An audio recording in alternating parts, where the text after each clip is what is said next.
وَلَقَدْ يَسَّرْنَا الْقُرْآنَ لِلذِّكْرِ فَهَلْ مِن مُدَّكِرٍ۔ بسم اللہ الرحمن الرحیم۔ وقاتلوا فی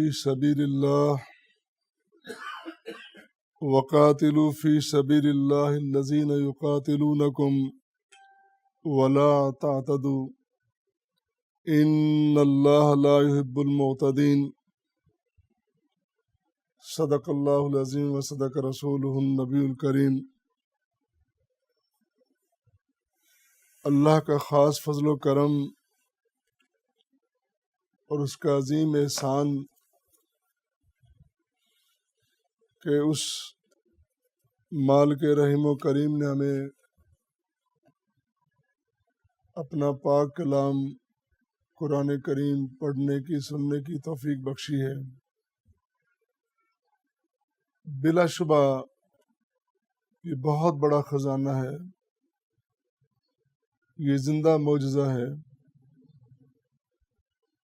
اس سے بڑھ کر کوئی کتاب اور نہیں ہو سکتی، اس سے بڑھ کر کوئی اور رہنمائی نہیں ہو سکتی۔ ہر دور میں ہر شعبے کے لیے، ہر فرد کے لیے اس کی رہنمائی موجود ہے، اور قرآن کریم میں جو احکام، جو اوامر اللہ نے بیان کر دیے، وہ 14 صدیاں گزرنے کے باوجود پرانے، قدیم اور بوسیدہ نہیں ہوئے، وہ آج بھی زندہ و تابندہ ہیں، اور انشاءاللہ قیامت تک ایسے ہی رہیں گے۔ قرآن کریم کی سورہ بقرہ آیات مبارکہ 190 سے 193، جن میں سے ایک آیت کریمہ آپ کے سامنے تلاوت کی ہے، باقی آیات اپنے اپنے محل پہ آئیں گی۔ اس کا ارشاد گرامی ہے، وَقَاتِلُوا فِي سَبِيلِ اللَّهِ الَّذِينَ يُقَاتِلُونَكُمْ وَلَا تَعْتَدُوا، کہ تم لڑو اللہ کی راہ میں ان لوگوں سے جو تم سے لڑتے ہیں، اور تم نے زیادتی نہیں کرنی۔ ان اللہ لا يحب المعتدین، اللہ تعالیٰ زیادتی کرنے والوں کو پسند ہی نہیں کرتا۔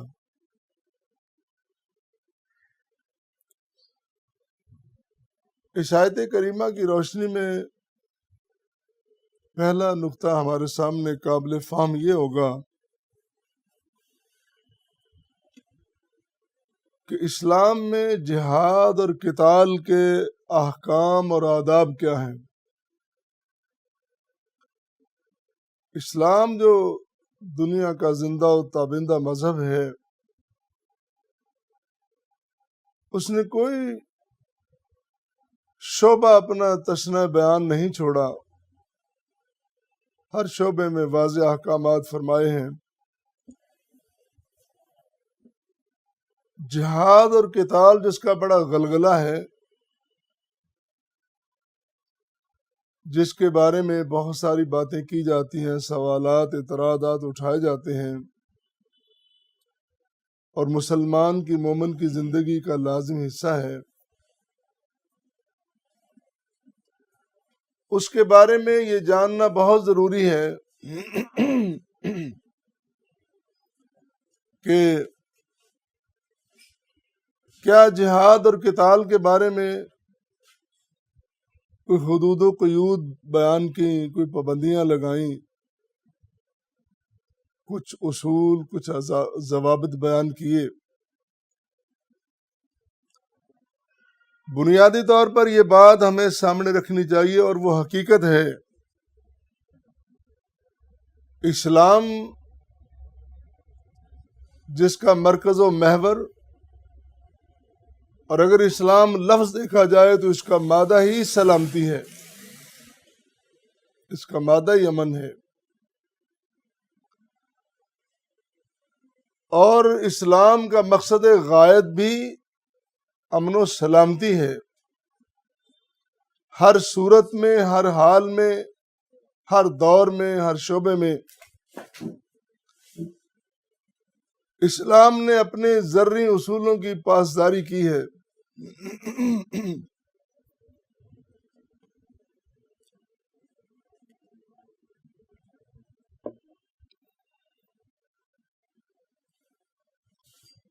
اسلام میں کوئی زور زبردستی نہیں ہے،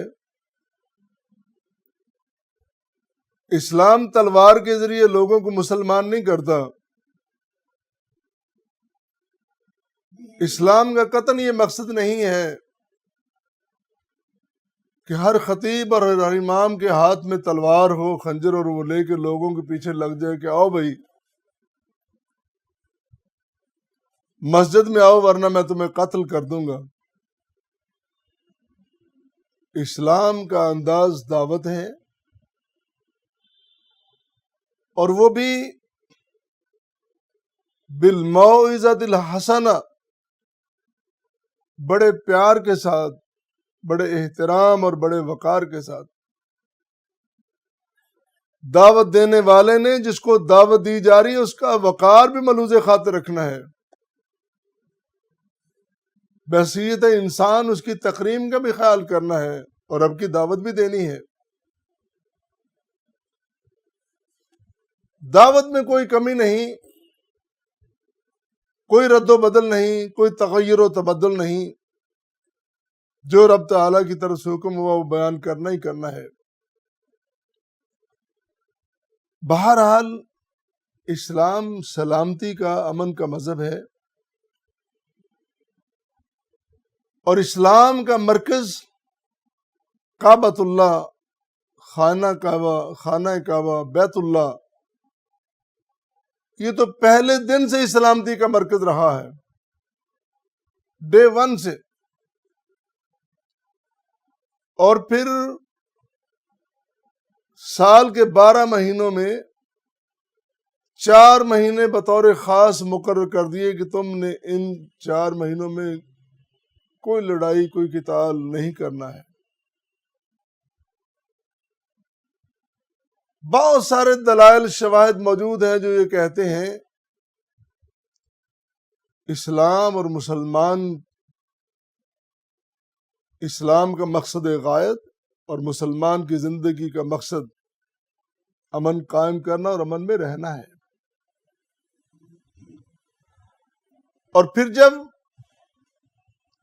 حضور نبی کریم صلی اللہ علیہ وسلم کے سر اقدس پہ تاج ختم نبوت سجایا گیا، جب آپ نے دعوت اسلام کا آغاز کیا، بات پوری کی، تول کے، کوئی لفظ حرف کی کمی نہیں، مدعا اپنا پورا بیان کیا، لیکن امن کے ساتھ، سلامتی کے ساتھ، اور واضح طور پر۔ پھر اس میں یہ کوئی ایسا میسج نہیں ہے کہ تم اسلام قبول کرو ورنہ تمہیں تہہ تیگ کر دیا جائے گا، ایسی کوئی بات نہیں، بلکہ آپ کی جو مکی زندگی ہے 13 سال کی،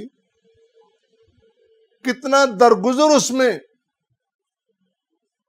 کتنا پیار، کتنی محبت، کتنی برداشت اس میں، اور اسی دور میں مختلف مواقع پہ ارشاد فرمایا اللہ تعالیٰ نے، کبھی فرمایا ادفع باللتی ہی احسن، بطریق احسن ان معاملات کو نپٹائیں، جس معاملے کو رفع کرنا ہے۔ اور پھر فاعف عنہم واصفح، برداشت، درگزر، یہی سبق ہے۔ دشمنان اسلام نے اپنے عناد، اپنی دشمنی، اپنی عداوت، اپنی شقاوت کی انتہا کر دی، لیکن نبی کو حکم یہ ہے اللہ کی طرف سے فاصفح، فاعف عنہم واصفح، درگزر کیجئے، معاف کیجئے. واہجرہم ہجرا جمیلا، لڑائی جھگڑنے میں تو پڑنا ہی نہیں ہے، لڑائی ہمارا مقصد ہی نہیں ہے. ہم نے آپ کو قتال کے لیے نہیں بھیجا ہے. وہ تو پھر اس کی آئینی ضرورتیں ہوں گی. اور یہاں تک فرما دیا کہ لست علیہم بمسیطر، اے پیغمبر کریم صلی اللہ علیہ وسلم، ہم نے آپ کو داروغہ، تھانے دار، چابک لے کے پیچھے لگنے والا وہ نہیں بنا کے بھیجا. آپ کو ہم نے آپ کو دائی بنایا ہے، ہم نے آپ کو رحیم اور کریم بنایا ہے، ہم نے آپ کو اخلاق حسنہ کا مجسم و مظہر بنایا ہے. پوری دنیا کے سامنے ہم نے آپ کا ایک بہترین نمونہ رکھ دیا ہے. پوری کائنات میں، حتیٰ کہ انبیاء میں بھی، رسولوں میں بھی، کسی کو ہم نے اس کے لیے منتخب نہیں کیا. آپ کا انتخاب کیا کہ آپ کی زندگی مبارک، حیات طیبہ کو ہم نے پوری دنیا کے لیے اسوہ حسنہ بنا دیا ہے. کوئی کمی رہنے ہی نہیں دی. کوئی قابل اعتراض بات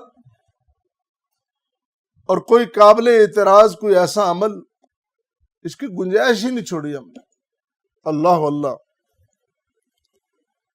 لیکن 13 سال کا صبر، 13 سال کا درگزر، 13 سال کی مسلسل معافی، 13 سال کی برداشت، اور ان 13 سالوں میں خود نبی کریم صلی اللہ علیہ وسلم نے کیا کچھ برداشت کیا، آپ کے اصحاب اور صحابیات نے کیا کچھ برداشت کیا. کیا تاریخ نے وہ منظر نہیں دیکھا کہ دشمنوں نے ایک نہاتی خاتون کو یوں تیروں کا نشانہ بنا کر، اور ظلم کی اخیر یہ ہے کہ سیدھا تیر شرمگاہ کو نشانہ بنا کے چھوڑا گیا اور مارا گیا اور جسم کے ٹکڑے ٹکڑے کیے گئے. کیا کچھ نہیں کیا تم نے. پیغمبر کریم صلی اللہ علیہ وسلم کے پاک ساتھیوں کو تم نے صرف جھنجھوڑا نہیں، گھسیٹا ہے. گلیوں میں، بازاروں میں، پتھروں پہ، ریت کے ٹیلوں میں، گرم ریت پہ. کون سی اذیت جو تمہارے دماغ میں تھی اور تم نے نہیں پہنچائی میرے نبی کے اصحاب کو.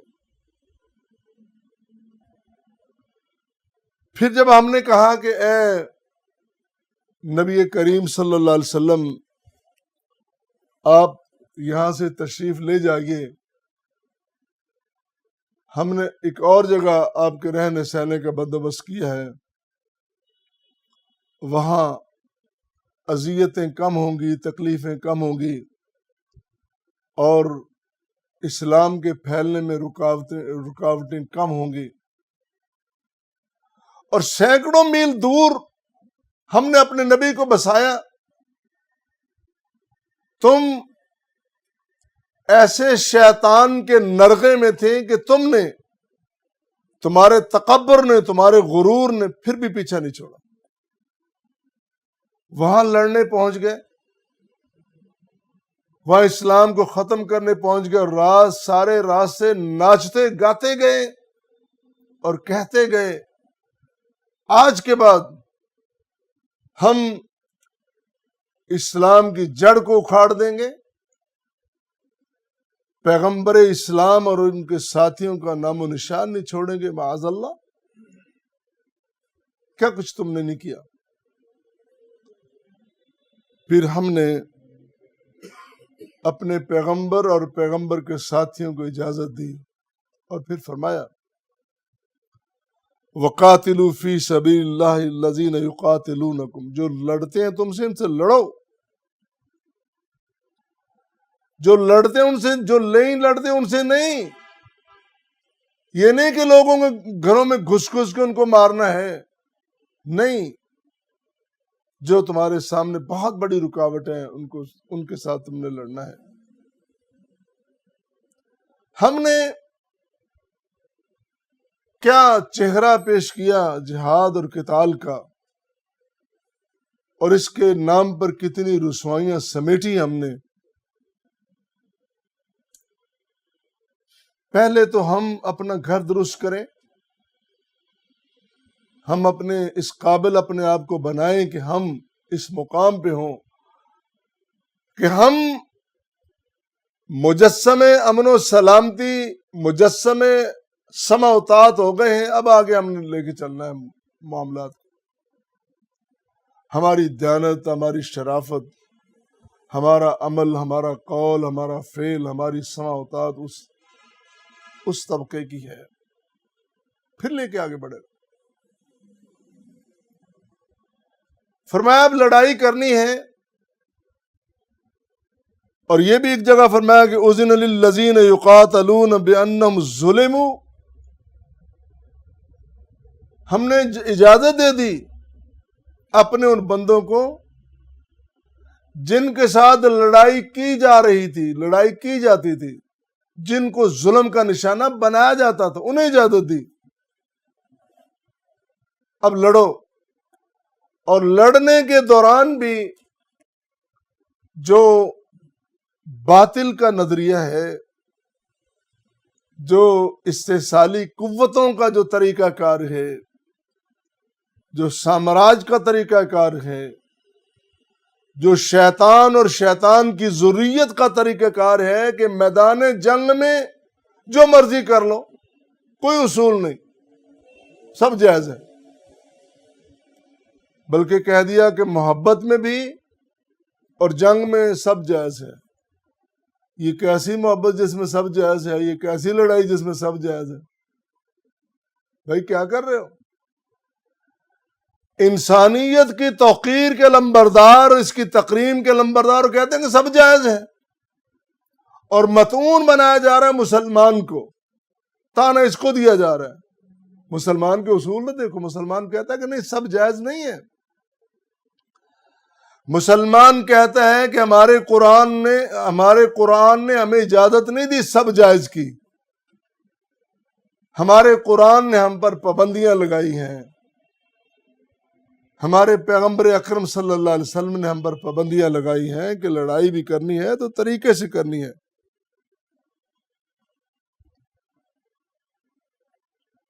حضرت بریدہ سے روایت ہے، نبی کریم صلی اللہ علیہ وسلم نے فرمایا، اغزو بسم اللہ فی سبیل اللہ، غزوہ لڑائی قتال کرنا ہے اللہ کے نام پر، اللہ کے راستے میں۔ قاتلوا من کفر باللہ، جس نے کفر کیا ہے، جس نے ساری رکاوٹیں کھڑی کی ہیں، جس نے تمہارا جینا دوبر کر دیا ہے، جس نے تمہیں مشکلات کا شکار کیا، جس نے ظلم و ستم کیا، اس سے لڑائی کرو۔ کرنی ہے تم نے لڑائی۔ پھر فرمایا اغزو ولا تغلوا ولا تغدروا، لڑائی کے درمیان بڑی خوبصورت بات، لڑائی کے درمیان تم نے خیانت نہیں کرنی، لڑائی کے درمیان تم نے بدعہدی نہیں کرنی، قتال کے درمیان تم نے مسلح نہیں کرنا۔ مسلح کہتے ہیں کہ مقتول کو قتل کرنے کے بعد پھر اس کے ٹکڑے ٹکڑے کر دیے، صبر نہیں نہ آ رہا، انتقام پورا نہیں ہو رہا، گولی ماری دشمن کو، مر گیا، صبر نہیں آیا، خنجر نکالا، اس کی آنکھیں نکال دی، اس کا کلیجہ نکال لیا، اس کے جسم کے ٹکڑے ٹکڑے کر دیے۔ اسلام اس کی اجازت نہیں دیتا۔ اسلام صفاقی کی، ظلم کی اجازت جنگ کے دوران بھی نہیں دے رہا، امن میں تو بالکل ہی نہیں ہے، امن میں تو بالکل ہی نہیں، جنگ میں بھی نہیں ہے۔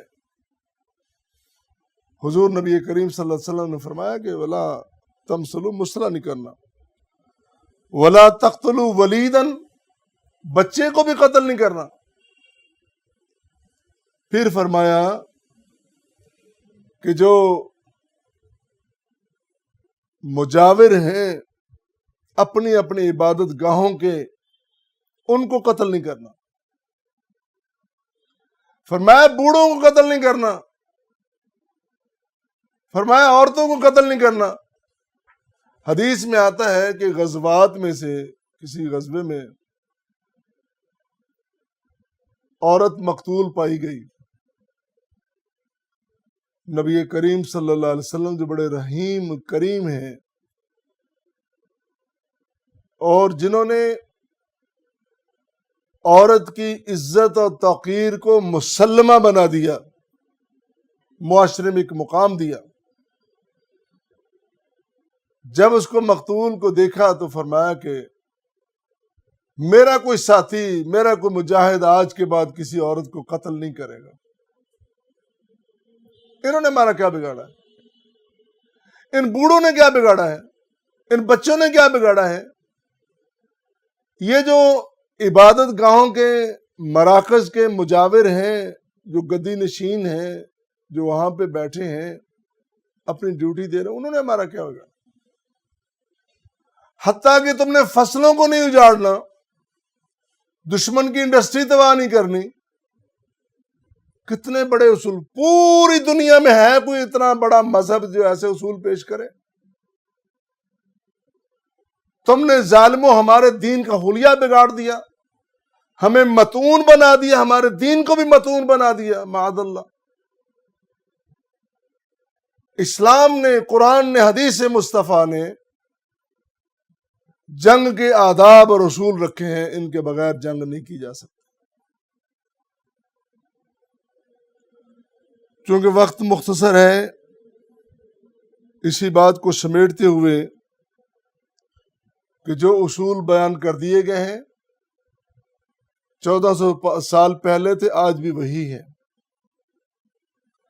اگر کوئی ایسا منظرنامہ پیش آتا ہے، اور پھر سب سے بڑا اصول یہ ہے کہ قتال اور لڑائی یہ نہیں کہ کتنے جتھے ہیں، گروہ ہیں، سب کو اجازت دے دی اپنے اپنے جناب لڑائی کرتے پھر نہیں، ریاست کرے گی۔ یہ ریاست نے طے کرنا ہے، یہ اس کا کام ہے۔ جتھوں کا، گروہوں کا، فرقوں کا کام نہیں کہ ہر کوئی اپنا اپنا کمانڈر بنا کے لڑائیاں شروع کر دے۔ یہ خاص بات ہے۔